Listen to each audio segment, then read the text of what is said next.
वरिष्ठ का जन्म एक गरीब परिवार में हुआ था। माँ की मृत्यु के बाद अपने पिता की सेवा तन मन धन से करने लगा। कुछ वर्षों के बाद उसके पिता ने उसका विवाह करवा दिया। विवाह के पश्चात वशिष्ठ की पत्नी ने अपने पति और ससुर की भली भांति ख्याल रखा, पर समय के अंतराल में उसे ससुर बोझ लगने लगे।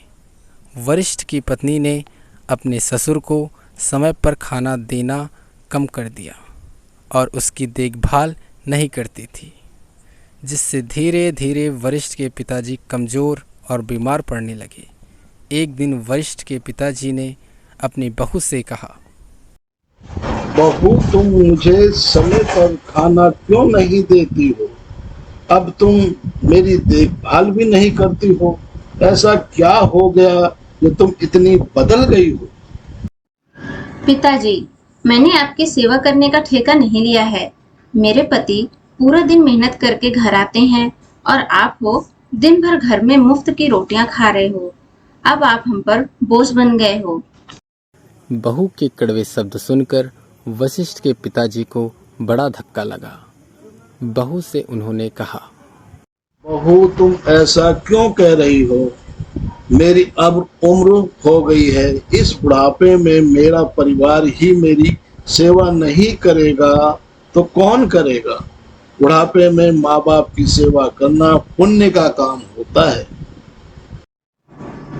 मुझे नहीं कमाने पुण्य, अब मुझसे नहीं हो पाएगी आपकी सेवा।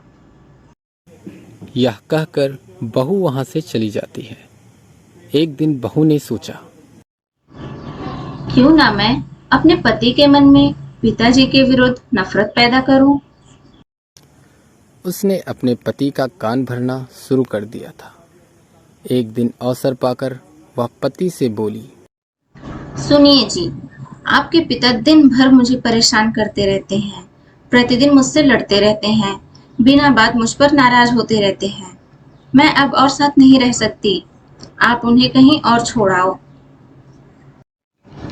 तुम ऐसा कैसे कह सकती हो? मेरे पिताजी इस बुढ़ापे में कहाँ जाएंगे और तुम इस घर से उनको निकालने के लिए कह रही हो? ये घर उन्होंने अपनी मेहनत से और दिन रात एक करके बनाया है। मुझे कुछ नहीं पता, मेरे पिताजी यही रहेंगे। बस इस बात को यहीं खत्म करते हैं। वशिष्ठ और उसकी पत्नी में प्रतिदिन इसी बात को लेकर बहस होती रहती। वशिष्ठ इस बहस से तंग आ चुका था। उसने अपनी पत्नी की बात मानने का फैसला किया और पत्नी से कहा, सुनो, अपने ही पिता के लिए मैं ऐसा अपराध कैसे कर सकता हूँ? आप चिंता मत करो, मैं उपाय बताऊंगी।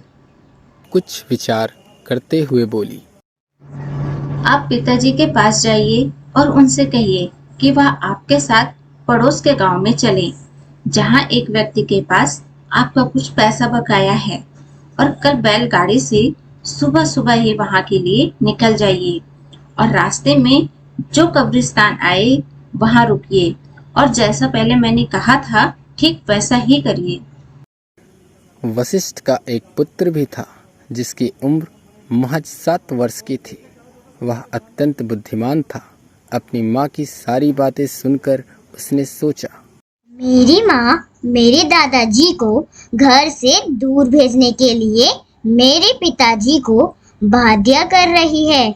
मैं ऐसा कभी नहीं होने दूंगा। मैं अपने दादाजी को घर से दूर कभी नहीं जाने दूंगा। उस रात बालक अपने दादाजी के साथ सोया और अगली सुबह निर्धारित समय पर वशिष्ठ ने बैलगाड़ी तैयार कर ली और अपने पिताजी के साथ चलने के लिए बुलाया। तभी वहाँ बालक आ जाता है और वह कहता है, पिताजी, दादाजी, आप दोनों मुझे छोड़कर कहाँ जा रहे हो? मुझे भी आप अपने साथ ले चलिए, नहीं तो मैं आप दोनों को कहीं नहीं जाने दूंगा। वशिष्ठ ने अपने बच्चे को बहुत समझाया, पर बच्चे की जिद के सामने हार गया। अंत में बच्चे को उन्हें अपने साथ ले जाना पड़ा। पत्नी ने अपने पति से कहा, पिताजी को कब्रिस्तान ले जाते समय बच्चे को बैलगाड़ी में सोता हुआ छोड़ देना। वशिष्ठ अपने पिता और बच्चों के साथ बैलगाड़ी में सवार होकर चल दिया। कुछ समय बाद बच्चे ने सोने का बहाना किया। बच्चे को सोता देखकर वशिष्ठ ने कब्रिस्तान के पास बैलगाड़ी रोकी और अपने पिताजी को नीचे उतारा। फिर कुदाल लेकर वशिष्ठ ने अपने निश्चित स्थान पर गड्ढा खोदने लगा। तभी आवाज़ सुनकर बच्चा उठ गया और अपने पिता के पास आया और पूछा, पिताजी, आप इस स्थान पर गड्ढा क्यों खोद रहे हो?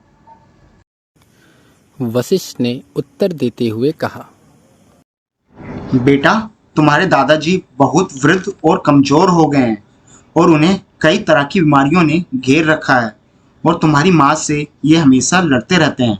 रोज रोज के झगड़ों से मैं तंग आ गया हूँ। आज मैं उन्हें दफना दूंगा।